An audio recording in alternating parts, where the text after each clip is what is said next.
Shalom travelers, welcome back to another episode of Nomad Travel Adventures. This is Simon here. I am very excited because it is my final day here in Israel and I will be taking you through the capital, Tel Aviv. Tel Aviv is known for a lot of things, especially the nightlife here. So we're going to be checking out all of that, plus more. Right now I think we're probably going to head into the Neve Tzedek neighborhood and then taking you on to like the port area of the Old Jaffa. Thank you guys again for watching. If you haven't subscribed to my channel, you can do that by clicking the subscribe button below. I'm going to be taking a couple more trips here in the future, so be looking out for those videos. So with that being said, let's go.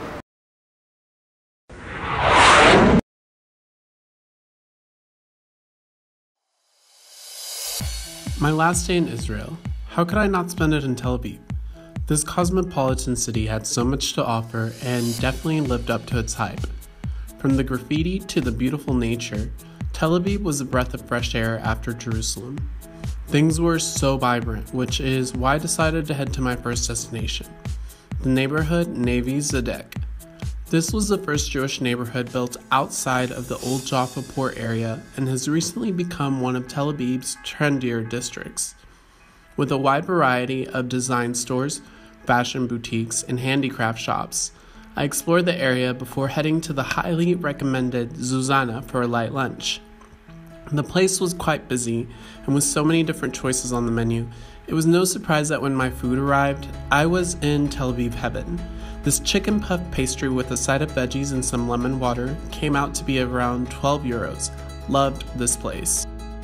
So we just got done checking out that neighborhood. I actually found out from one of the locals that it is supposed to be the oldest neighborhood in Tel Aviv. It was really beautiful. The houses were just really quaint, and I suggest that you just take a small little stroll around there. And then we ended this part of the trip by going to Suzana, which is this awesome restaurant. I suggest you get like a light lunch there. I got this puff pastry is what they called it, but for me it was like a chimichanga, and it had chicken inside and this amazing almond and prune sauce. Seriously, the best sauce I think I've ever tasted. Yeah, but now I think we're gonna go to Old Jaffa, and there's supposed to be a clock tower there, so let's go check some of that out. It was time to head out and go towards the Old Jaffa port area. Crossing the busy streets of Tel Aviv, I finally saw the beach and started walking in the right direction. The views were incredible and there was so much going on. There are people everywhere, and everyone from families to couples with their dogs were playing along the beach. It was a nice little preview of what was to come as I walked closer to the clock tower. This city looked incredible.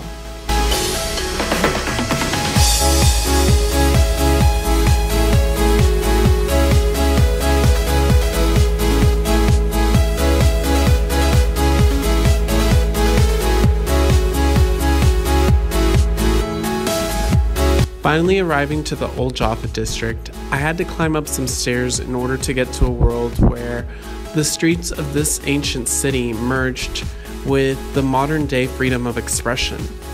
This is the best way I can describe this eclectic area, as I roamed around its streets popular for winding alleys filled with craft shops, art galleries, and stalls selling antiques and jewelries.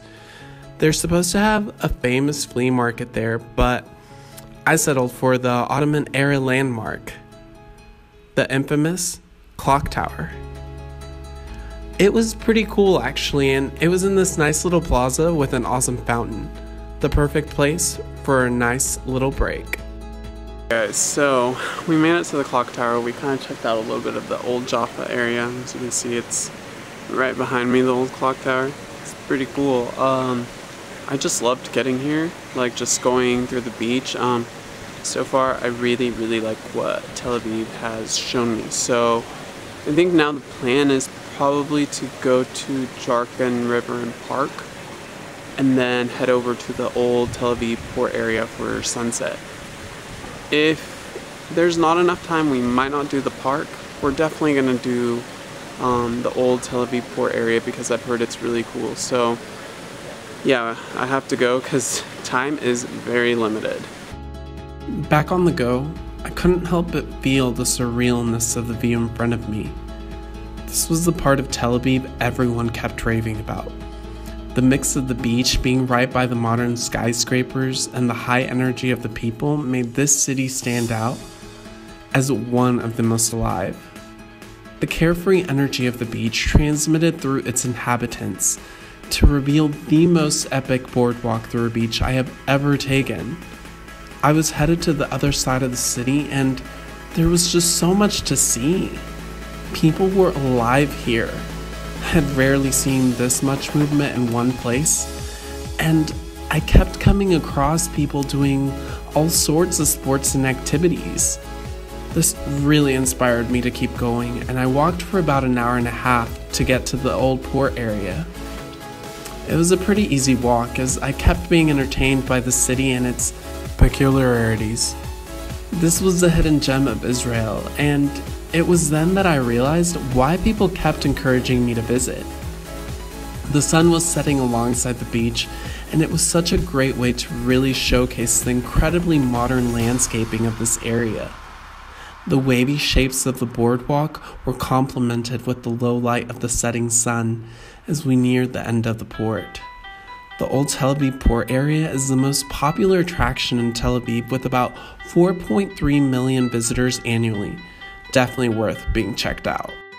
So we managed to make it before sunset, which was awesome. I just walked down the main area of the beach. There's like this one road, and if you just go straight down you can get to the old port, but I think we might have time to possibly go to the park, so I'm gonna try to go there, and then I'll probably just end the video there because after that it's gonna get dark and I have an early flight to catch, so let's hope I make it on time. Wanting to get away from the busy crowds, I headed down the Yarkon River into what is known as Yarkon Park.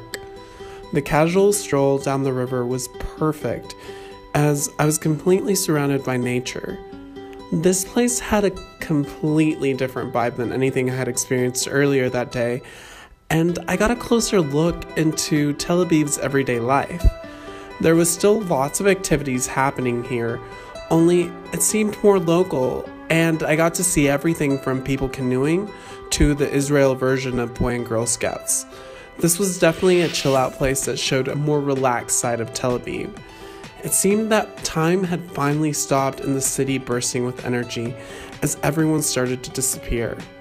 Tel Aviv had shown me glimpses of an ancient city transformed into a modern day expression of love. Hey guys, so it's actually getting pretty late. I've been walking pretty much the whole entire time. Yeah, I think I'm just gonna cut it short today because I've got a flight to catch at 5 and they say to get to the airport 3 hours earlier, so I'll be getting to the airport hopefully around 2 a.m. Probably won't sleep tonight. Yeah, but that's okay because I got to see this amazing city. It was a nice way to end it by going along the river if you want to just get away from the hustle of the big city. I think this is the place to come. Thanks again guys for watching. If you liked this video, click the like button, or if you have any comments or anything, tell me what you thought about Tel Aviv. If you haven't subscribed, I just want to remind you that if you love to travel, hit the subscribe button below. I will be posting more travel videos. So yeah, keep watching for that. And thanks again guys. This is Nomad. I'm signing out. See ya. Like my videos? Subscribe for more.